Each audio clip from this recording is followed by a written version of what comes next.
Brazilian coconut shrimp. The ginger, cilantro, and coconut milk give this a sizzling tropical flavor.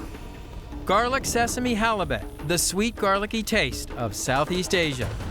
And snapper grilled in banana leaves, Yucatan style. The locals call this Teak and Chic. I call it irresistible. Today, it's Fish on the Fire. I'm Stephen Raichlen, and from the beautiful Esplendor Resort in southern Arizona, it's time to grill.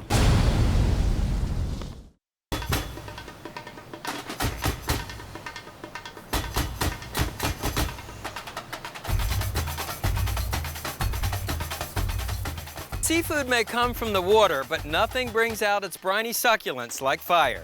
If you've ever been to the beaches of Brazil, the grill shacks of Asia, or the seaside towns of the Yucatan, you know what I'm talking about. Today's show takes you on a world tour of my favorite grilled seafood dishes. First up, coconut grilled shrimp from Brazil. Brazil has some of the most complex and interesting barbecue anywhere in the world. The idea for these shrimp marinated in coconut milk and grilled came from a restaurant in Rio de Janeiro called Platiforme. The dish was made with an Amazonian fish, but the idea was the same. The way you keep the shrimp or the fish from drying out is marinate it in coconut milk. You want to use jumbo shrimp. These are U8s. That means there are only 8 shrimp to a pound. And let me show you how to peel and devein the shrimp. So first of all, for peeling, grab the legs, pinch them between your thumb and forefinger, and just peel the shell off. It's a little bit like peeling a tangerine. And I like to leave the last piece of shell and the tail on the shrimp. Okay, to devein the shrimp, you make a cut on top of the vein, running along the back. Then you turn the shrimp over, and you make another cut along the top of the shrimp. And that sort of gives you makes a V-shaped cut. And what's nice about this is when you grill the shrimp, it will pop open. Also, the heat penetrate into the shrimp. You want to use a flat skewer for making the kebabs, and I'll show you why. You thread the shrimp on the skewer, and if you use a flat skewer, you can turn the shrimp without spinning. So to build these kebabs, a triangle of red bell pepper, a piece of onion, a piece of green bell pepper, then another shrimp. Please notice the shrimp all go in the same direction. I've said it before, I'll say it again, the human eye loves symmetry and organization. Sometimes you'll see people make a kebab like this with 2 inches of point at the end. Well, when you go to eat your kebab, you don't want to poke a hole through the roof of your mouth. So sort of bring the shrimp right up almost to the end here. Now let me show you how to make the marinade, what the Brazilians call a tempero. And it starts with fresh garlic and thinly sliced fresh ginger and diced red and green bell pepper. And those are the bell pepper pieces that were left over from cutting the triangle. For heat, a little jalapeno pepper and chopped fresh cilantro. What you want to do is puree the dry ingredients. And here's the ingredient that gives this a uniquely Brazilian touch: coconut milk, the heavy cream of the tropics. It's a cream-like liquid made from freshly grated coconut. Add white pepper and salt, vegetable oil, and a little freshly squeezed lime juice. So think about the flavor profile. You've got the heat from the ginger and jalapeno chilies, the sweetness of the coconut milk and bell peppers, and the acidity of the lime juice. So you just want to puree these ingredients together.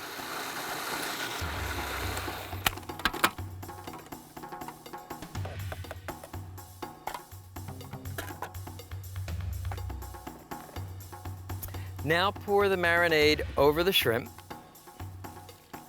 And you can see we're working over ice here.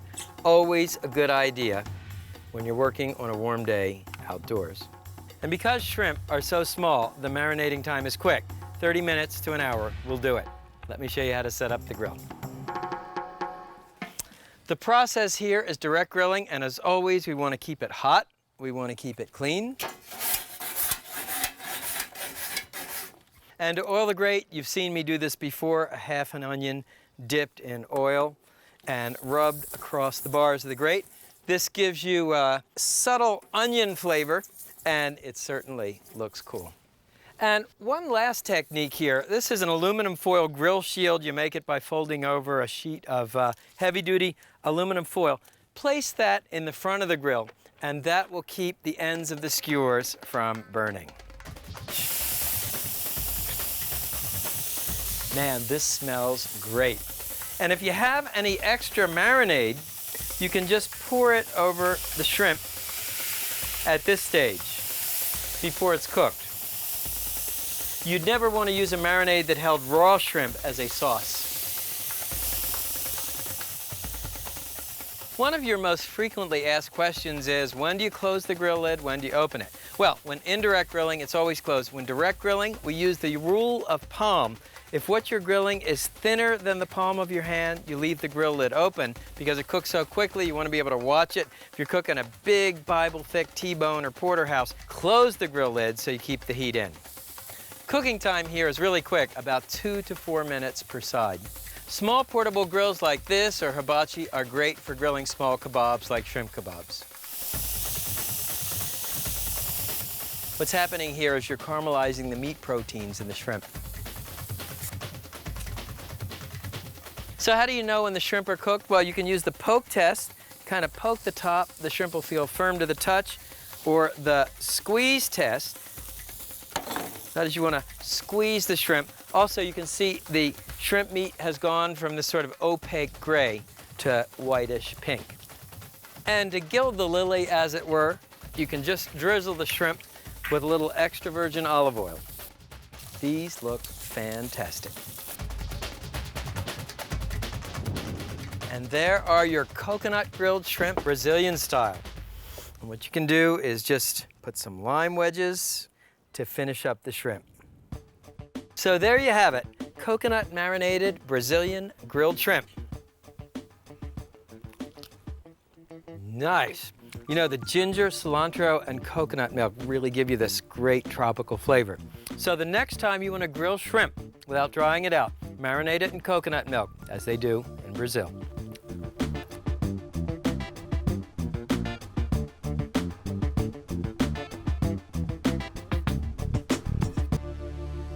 When choosing fish for grilling, I look for 3 qualities. 1, steak fish are great, fish that have a firm consistency that will hold up when you try and turn them on the grill. 2, I look for fish that have a lot of fat, a lot of oils, because this keeps the fish from drying out. And 3, I look for fish that has a lot of flavor. It's a problem that has bedeviled grill masters since the invention of the grill. How do you grill fish without drying it out over the fire? And how do you turn it without leaving half stuck to the grate? The answer is a simple tool and an explosively flavored marinade. Start with beautiful fresh halibut steaks. These are cut about 1 inch thick, the ideal thickness for grilling a fish steak. Next, the marinade. First add chopped fresh garlic. Then finely chopped or grated fresh ginger and chopped fresh cilantro. The Southeast Asian roots of this recipe are obvious. Then granulated sugar. What you want to do is pound these ingredients together. You'll notice I'm using a mortar and pestle. In many parts of the world, the mortar and pestle is used instead of a food processor, and it actually gives you a different and richer flavor. By the way, this mortar and pestle belonged to my grandfather. He was a pharmacist and he collected antique pharmaceutical equipment. It's nice to have him on the set in spirit. And you can see when you pound the ingredients in a mortar and pestle, they form this incredibly aromatic paste. The next ingredient is another typical Southeast Asian ingredient. It's called fish sauce. It's a pickled anchovy sauce, and it's used in Southeast Asia the way soy sauce is in China and Japan. Then add sesame oil and rice wine and salt and freshly ground black pepper to taste. What you want to do is just sort of mix these ingredients together. So here's your marinade. Okay, so spoon the marinade over the fish. It smells really nice. I love that combination of sweet, salty, and garlicky that they do so well in Southeast Asia. So what you want to do is coat one side and then turn the pieces over.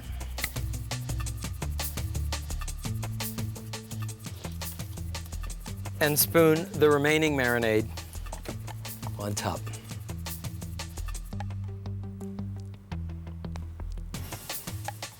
Marinating time for the fish, 1 to 2 hours in the refrigerator.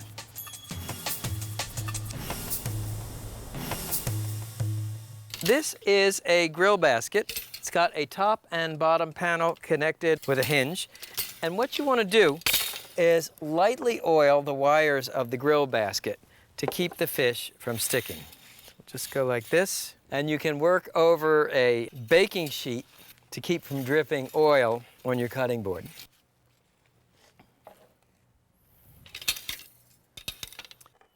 So take your marinated halibut and arrange it in the grill basket.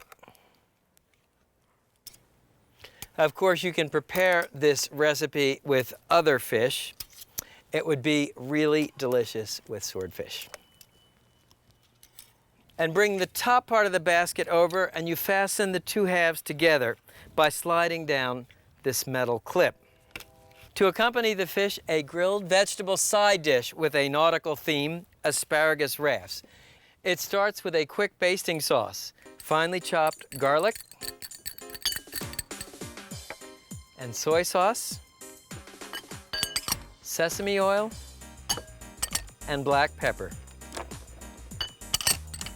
Whisk these ingredients together just to mix. Now, to make the asparagus raft, I'm going to start with thick asparagus stalks. Cut the end off, and you want all these stalks to be the same length. Now, using toothpicks or slender bamboo skewers, you want to pin the asparagus stalks together. What you do is just sort of come in through one stalk, second stalk, and so forth. I first discovered this technique at a fantastic rabatayaki in Tokyo, Japan. You do it at the bottom and then the top, and you can see why it's important to choose thick asparagus stalks.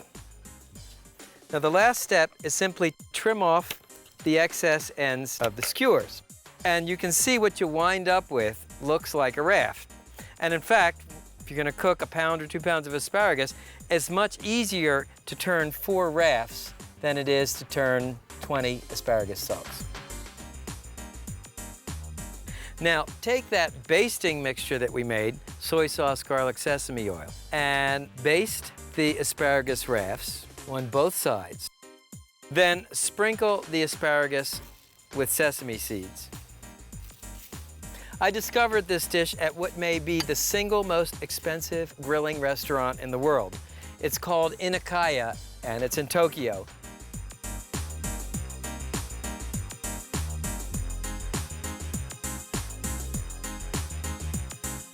You have your asparagus, you have your fish. Let me go show you the grill. I've set up the grill for direct grilling, preheated to screaming hot. Now, the fish goes on first because it takes a little longer to cook. And simply place it on the grate in its basket. And the asparagus rafts go on next. And once the asparagus stalks are browned on one side, turn them over. The sesame seeds will toast by the heat of the fire. Now, people often ask me, well, how do I grill a whole meal on the grill? In fact, the vegetables are what you start with, because grilled vegetables served at room temperature are perfectly delicious. And once the fish is browned on the bottom, simply turn the grill basket over. No sticking, no breaking. Now I'll take off the asparagus.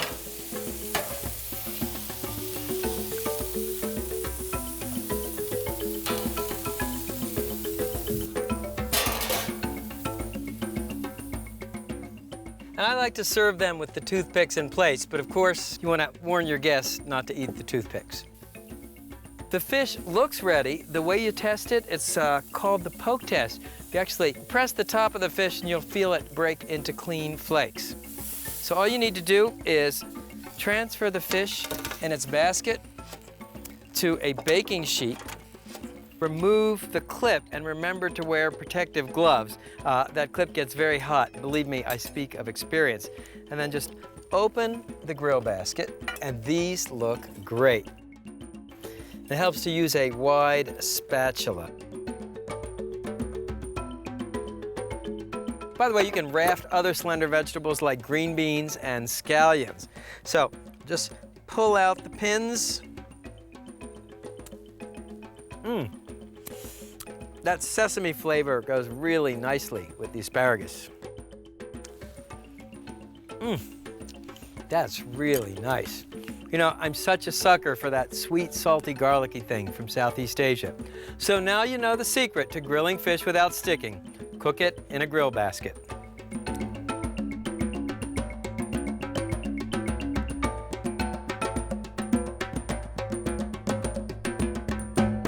This snapper grilled in banana leaf dish is inspired by a traditional Yucatan barbecue called Teak and Chic.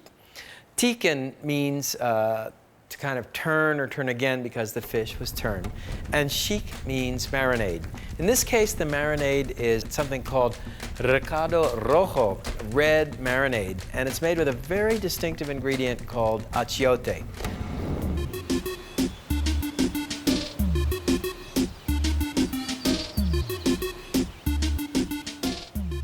Long before there were grills and rotisseries, our ancestors wrapped foods in leaves and roasted them directly in the fire. The practice still survives in the Yucatan, inspiration for our next dish, Teak and Chic.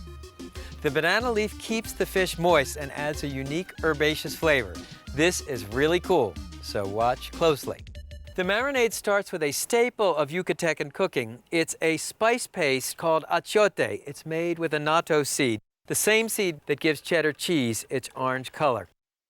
The flavor is iodine and earthy, and it's totally unique. You can find achiote paste in Hispanic markets and in a growing number of supermarkets. Next, add fire-roasted garlic and fire-roasted onion, then cinnamon, cloves, and allspice berries. Black peppercorns go next, followed by dried oregano, bay leaf, freshly squeezed lime juice or sour orange juice, salt, and finally a little water.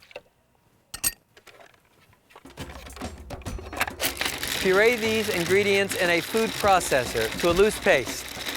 Of course, in the old days, the ingredients would have been pounded together in a molcajete, a lava stone, mortar, and pestle.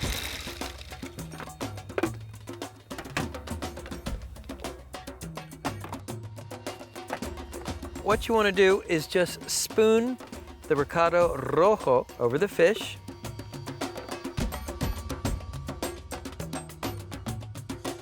And then spread it over the top of the fish, and if there's any extra, you can put a little on the bottom. It's hard to describe the exact flavor of recado rojo, this red spice paste. It's earthy, it's aromatic, you've got onion, garlic, the spices. It's sort of sweet and salty. It's really almost a microcosm of flavor. Once the fish has been coated with the spice paste, marinate it in the refrigerator for 1 to 2 hours.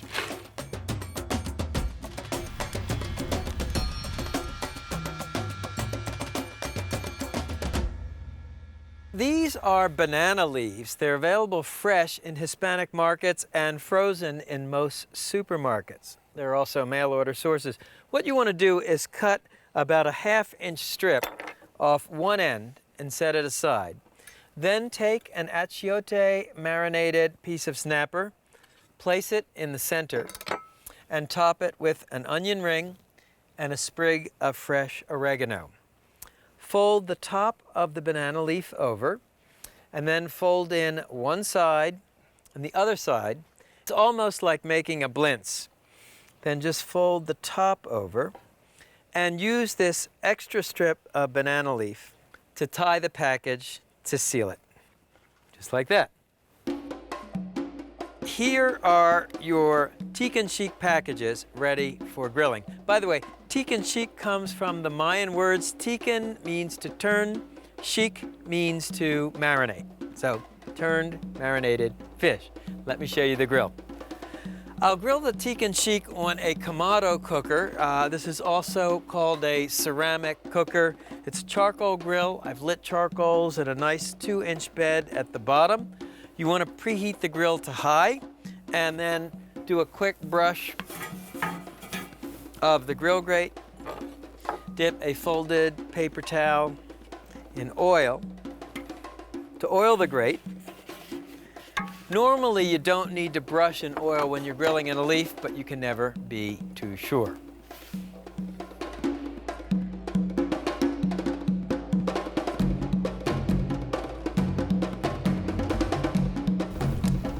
So once the banana leaf packets are browned on the bottom, simply turn them over.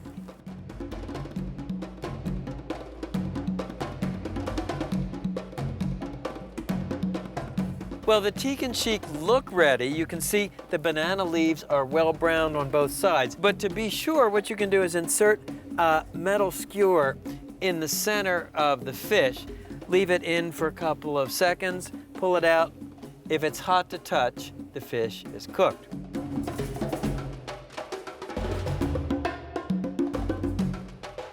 Here are our Teak and Chic snapper in banana leaf bundles.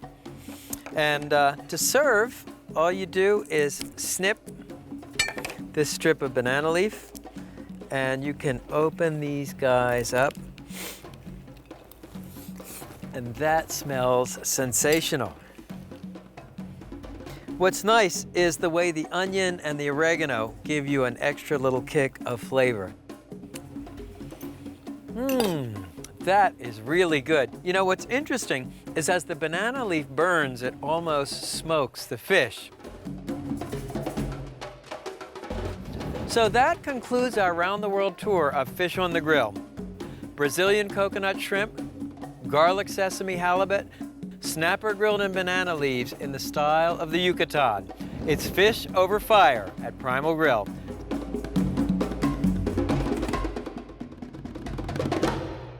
Okay, you ready? Sure. It's the singest. So there you have it. Oh, shoot. But to tell for sure, what you want to do is insert. I'm sorry. No, I'm sorry, that was very fake. So to get the